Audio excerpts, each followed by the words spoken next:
ነው ብሏል። እንደሰማኸው አንተ እንደጻፍከው በአማራና በትግራይ በኦሮሚያና በሰሜን ኃይሎች በሌሎችም መካከል እንደዚሁ ቅራኔ ለመፍጠር ሞክረዋል እና አሚን ሄልፕ ሚ አንደርስታንድ ምንድነው ሊያደርግ እየሞከረ ያለው እዚህ ውስጥ? ሪሊ ይሄንን ስል የሚያምነኝ ሰው አለው ብሎ ያምናል ወይስ ሌላ ያላየ ነው ስሌት አለ?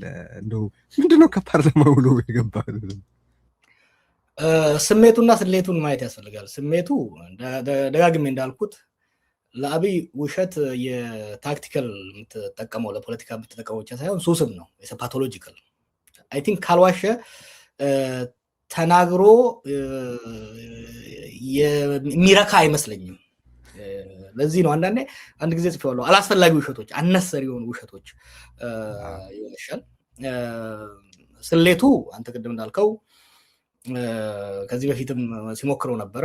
ቤዚካሊ ወደ ጦርነት የገባሁት ሻዕቢያ ኃይሎች ህዝቤን ከኔ ኢማጂን ህዝቤን ስለጨፈጨፉ በዛ ነው የተጣላ ነው ይላል። ይሄን የሚለው ኤርትራን ተጠያቂ ለማድረግ ብቻ ሳይሆን አሁን በትግራይ ኃይሎች እና በኤርትራ ኃይሎች መካከል መቀራረብ መጥቷል ብሎ ስለሚሰጋ ያንን ለማቆራረጥ ያንን በትግራይ ህዝብ ላይ የደረሰውን ቁስል በመፈቅፈቅ ቁርሾውን ለማባባስ እንዲሁም ደግሞ በትግራይ ኃይሎች እና በአማራ ኃይሎች እንዲሁም ደግሞ በኦሮሞ ኃይሎች እና በአማራ ኃይሎች መካከል ከፋፍዬ አሁንም በባሰ እያከፋፈልኩ እንዳይተባበሩ እንዳይደማመጡ በማድረግ የስልጣን እድሜን አራዝማለሁ የሚል ካልኩሌሽን ነው።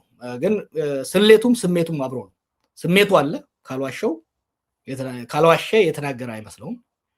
ስሌቱ ደግሞ ይነቃብኛል ብሎም አያስብም። ተመጋጋቢ ስለሆኑ ነው። ስሜቱና ስሌቱ ስለሚመጋገቡ ይነቃብልኛል ብሎም ራሱ አላመንም እና በዚሁ መካከል ምንድን ያደረገው ለረጅም ጊዜ ህዝብ የሚያውቀው እውነታ በአፉ በራሱ ላይ ምስክር ስለወጣ አትሊስት ለዛ ልናመሰግነው ይገባል።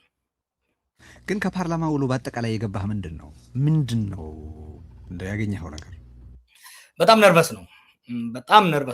አሁን በጣም አጣብቂኝ ውስጥ የገባበት ጊዜ ነው። ምክንያቱ ለምን መሰለህ?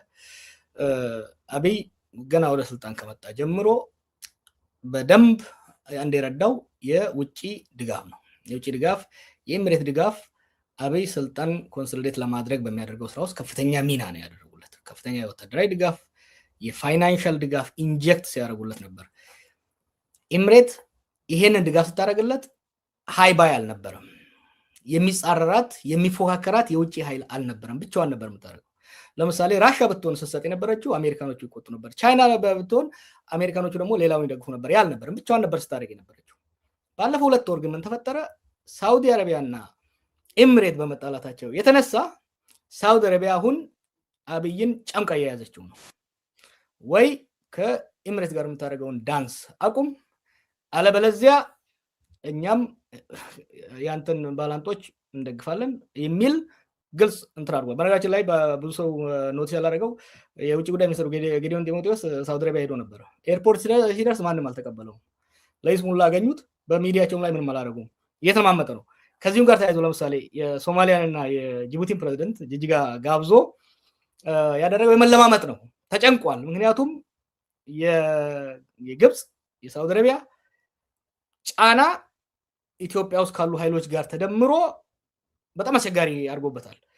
ኤምሬትን ከርቶ ወደ ሳውዲ ለመሄድ ካልኩሌት እያደረገ ነው። ያን ካደረኩ ደግሞ ኤምሬት ስዊች አድርጋ የኔን ተጻራሪ ትደግፋለች የሚል ፍራቻ ውስጥ ነው ያለው። አሁን በጣም ፕሮባብሊ the most dangerous the most challenging foreign policy crisis ውስጥ የገባ ይመስለኛል። ከዚህ የተነሳ ነው ፓርላማ ውስጥ የሚያደርጋቸው ነገሮች በሙሉ ይቺን ጊዜ ለማለፍ የሚያደርጋቸው ነው። በረጋችን ላይ የእንትን ጉዳይ ትቶታል። አይተ እንደሆነ የባህር በር ጉዳይን ቀዝቀዝ አድርጎታል። ከኤርትራ ጋር የጣለው በባህር በር ሳይሆን በትግራይ ጉዳይ ነው። ይሄ ሁሉ የሚያሳይ ለማን እየተናገረ ያለው መሰለህ? የባህር በር ጉዳይ ለሶማሊያና ለጅቡቲ ነው እየተናገረ ያለው። ይሄ ሲግናሊንግ ለዶሜስቲክ ኦዲየንስም ለውጭ ኦዲየንስም። እሱ ላይ እንቀጥልና አሁን እንግዲህ በርከት ካሉ ሳምንታት በፊት በዩኤኢ ከሶማሊያም ከየመንም በደረሰባት ምት ምክንያት ማፈግፈግዋት መልክቷል። አሚን በቀጠናው ያላትን ቁመና መልሳ ታጤናለች ወይም ትከልሳለች የሚል ግምት የነበራቸው ነበሩ። ያም አብይ አህመድን አሚን ዩኤኢን ወክሎ ሊዋጋው ከሚፈልገው ጦርነት ትንሽ ይገታው ይሆናል የሚል ተስፋ የነበራቸው ነበሩ። አሁን እንደምናየው ግን ተቃራኒውን ይመስላል እና አሚን በሌሎች አካባቢዎች የዩኤኢ መመታት የአብይን ከረንሲ በመሐመድ ቢን ዛያድ ዘንድ ይበልጥ ጠቃሚነቱን ጨምሮታል ወይስ ምድር? ጠቃሚ ለቢን ዛያድ ጠቃሚነቱን ጨምሮለታል። ለአብይ ግን ተጋላጭነቱን ጨምሮለታል። ለምን መሰለህ? ይሄ የሱዳን ጦርነት ከተጀመረ ጀምሮ የኤምሬት መሳሪያ በኢትዮጵያ እየተጫነ ለሱዳኑ አማጺ ሲደርስ ነበር። ይሄ በጋን ነው።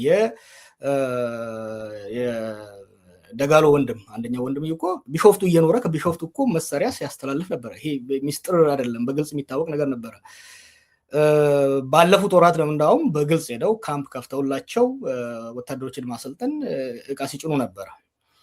አሁን ግን ኤምሬት ከየመን ተባራ፣ ከየመን ፊዚካል ብቻ ሳይሆን የየመኒን ኤርስፔስ አየር መጠቀም እንዳትችል በሳውዲ በኩልም ያለውንም በሌሎች የገልፍ ሀገሮችም አየር ክልል እንዳትጠቀም ስለተከለከለች በቀጥታ በኢትዮጵያ ብቻ ነው እያለፈች ያለችው። ዞራ በውሃው ላይ በመታ ከየመን አልፋ በሬድሲ አቋርጣ መታ ነው በጅቡቲ አካባቢ አልፋ በኢትዮጵያ አየር ላይ ነው ወደ ሱዳንም ወደ ሌላም ቦታ እየሄደች ያለችው። አንድ እሱ። ሁለተኛ ከሶማሊያ መባረሯ ከሌላም ቦታ መባረሯ ደግሞ ብቸኛ ለሱዳን አማጺ ድጋፍ ለማድረግ ብቸኛዋ አማራጭ አብይ ሆኖባታል።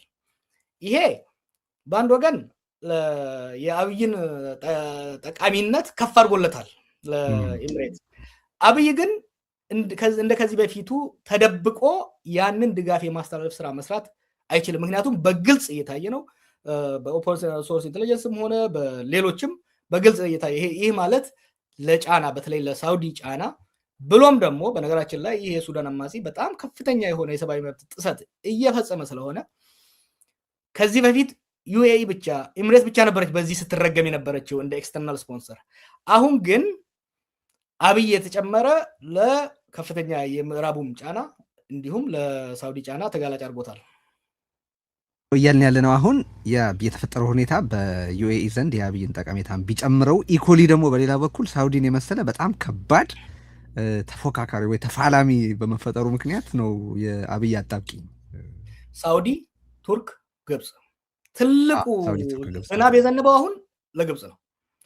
ግብፅ ከኢትዮጵያ ጋር ላላት ሽኩቻ ለረጅም ጊዜ የምትሞክረው የኢትዮጵያ ውስጥ ብጥብጥን ማባባስ፣ ከጎረቤት ጋር ማጋጨት፣ የኢንተርናሽናል ፋይናንሻል ኢንስቲትዩሽኖችን ጫና ማድረግ ነበር። በአካባቢው የዚህን ያህል ጂጊ ወይም ደግሞ ደቦ አግኝታ አታውቅም። ጎረቤቶቻችን ምንም እንኳን በውስጥ ቢያደርጉ ሌላ ይቅርና ሱዳን ራሱ ለረጅም ጊዜ ተጠንቅቃ ነው ስትንቀሳቀስ የነበረችው። አሁን አብይ ከሱዳን ተጣልቷል፣ ከሶማሊያ ተጣልቷል፣ ከጅቡቲ ተጣልቷል፣ ከኤርትራ ተጣልቷል። እነዚህ ሁሉ ሀገሮች በቀጥታም ሆነ በተዘዋዋሪ የግብፅ አጋር ሆኑ። ያ ብቻ አይደለም፣ ከኤምሬት ጋር በሚያደርገው ሲያደርግ በነበረው ጭፈራ ለረጅም ጊዜ ማንም ሲያጠቃው ወይም ደግሞ ኮምፕሌን ሲያደርግ አልነበረም። አሁን ግን ኤምሬት እና ሳውዲ በመጋጨታቸው ሳውዲ፣ ግብፅና ቱርክ በጋራ አላያንስ በመፍጠር ከኤምሬት በመቀጠል በሁለተኛ ደረጃ አብይ ላይ ነው ያነጣጠሩት። አብይ አሁን ከፍተኛ አጣብቂኝ ውስጥ ነው የገባው። ለዚህ ነው ባለፈው ሰሜን ላይ ትንሽ የጦርነት እንቅስቃሴ ሲደረግ እንደ ድሮው የማናፋት እንደ ድሮው የመሸለል ነገር አላየህም። የመፍራት የመርበትበት ዜና ያለመስራት እና ጣት የመቀሰር ነገሮችን ነው እንጂ በለው ጣለው ድፋው የሚል ነገር ያልሰመረው እንደው በአሁኑ ወቅት ወደ ጦርነት ለመግባትም ከጦርነት ለማፈግፈግም ከጦርነት እንዳያፈገፍግ ኤምሬትን ሊያጣ ሆነ። ወደ ጦርነት እንዳይቀጥል ከሳውዲ እና ከሌሎች ጋር ሊጋጭ ሆነ። አስቸጋሪ ጊዜ ውስጥ ነው ያለው። እዚህ የግብፅ ቀለበት ላይ ትንሽ እንድንቀጥል ፈልጌ ነው። አሁን እየተዘገበ ያለ ነገር አለ። ለምሳሌ ኤርትራን ከሳውዲ ጋር ይበልጥ ለማቀራረብ ግብፅ ጥረት እያደረገች ነው የሚል ዘገባዎች አይተናል።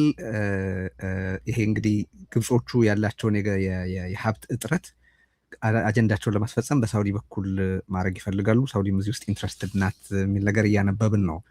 ኤርትራ ኢፌክቲቭሊ አሁን ቀደም ሲል በጠቀስከው የሳውዲ የግብፅና የቱርክ ስብስብ ውስጥ እንደ ጠቃሚ አጋር እየታየች መሆኑ ግልጽ ነው። ጅቡቲ አለች፣ ይታወቃል ከግብፅ ጋር ያላት ግንኙነት። ሶማሊያ አለች፣ ሱዳን አለች። ከደቡብ ሱዳንም ጋር እንደዚሁ የግብፅ መንግስት ፓክት አለው የምታውቀውና አሚን ይሄ የግብፅ ቀለበት በዚህ ልክ ኢትዮጵያን የከበበበት ጊዜ ኑሮ ያውቃል እና ምንስ ማለት ነው ለውስጥ ፖለቲካ? ኔቨር እኛና ግብፅ እኮ ከንጉሶቹ ዘመን በፊት ጀምሮ በአባይ ጉዳይ ስንፋለም የቆየን ነው። እንደ ዘንድሮ እንደ በዚህ ጊዜ ግን ተሳክቶላቸው ያውቃል። ግን እነሱ በሰሩት አይደለም። ቀለበቱን እኛን የሰራንላቸው፣ ቀለበቱን አብይን የሰራላቸው ሙሉ በሙሉ አብይን የሰራላቸው። የነሱ ኢንፋክት ግብፅ ሬላቲቭሊ ደካማ ነች። አሁን ኢኮኖሚ ቀውስ አለባቸው፣ ብዙ ችግር አለባቸው። አሁን ግን ሶማሊያን እነሱ ባደረጉት ስራ አይደለም ወደ ራሳቸው መያዝ የቻሉት፣ አብይ ባደረገው ስህተት ነው። ጅቡቲን አብይ ባደረገው ስህተት ነው። ኤርትራንስ ቢሆን አሁን ኤርትራን በተለይ ሳውዲ አረቢያ ከኤርትራ ጋር የምትቆመው ኤርትራ ጅጊ ስለጠራቻት አይደለም፣ ወይ ደግሞ ለኢሚሬት ብላ ብቻ አይደለም። ይሄንን ወደብ የአሰብን ወደብ አብይ ካልያዝኩ ብሎ የሚሄደው ለራሱ ለኢትዮጵያ አስቦ ሳይሆን ለኢሚሬት በእጅ አዙር ለመቆጣጠር ነው። ኢሚሬት በዚህኛው ሳይድ ያለው ቀይ ባህር ላይ የበላይነት ለመቆጣጠርና የሀገር ማፍረስ ቀውስ ለማስቀጠል ትፈልጋለች። ስለዚህ ሞተን እንገኛለን እንጂ ጅቡቲንም ሆነ የሶማሌ ወደቦችንም ሆነ የኤርትራን ወደቦች ኢሚሬት መያዝ የለባትም። ያንን ወደብ ደግሞ ለመያዝ እየተጠቀመች ያለችው የአብይ እጅ ነው። ስለዚህ የአብይ እጅ እንዳይዝ ከኤርትራ ጎን መቆም አለብን የሚል ካልኩሌሽን አላቸው። ሪሜምበር ሳውዲዎች ዲፕሎማቲካሊ ከግብፅ ጋር ይቆማሉ በናይል ጉዳይ ለረጅም ጊዜ፣ ግን ካላቸው ሌላ የኢንትረስት አጋርነት እንጂ ከኛ ጋር ጸብ አልነበራቸውም። ሳውዲዎች ከኛ ጋር ጸብ አልነበራቸውም።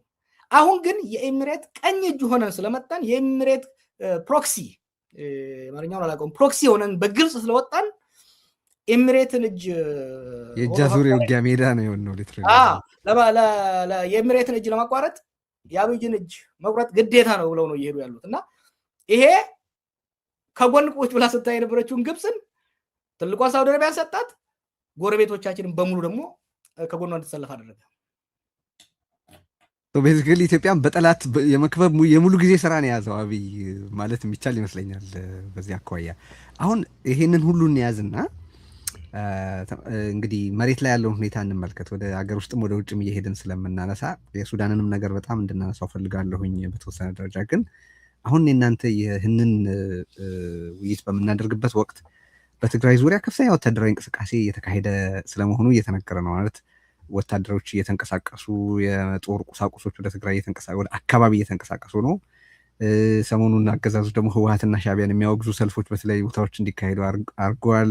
አዲስ አበባ ላይ ትግራይ ተወላጆችን እያሰረ ነው። በተረፈ ያው የሚዲያ ፕሮፓጋንዳውን የቅድመ ጦርነት ፕሮፓጋንዳ የምታውቀው ነው።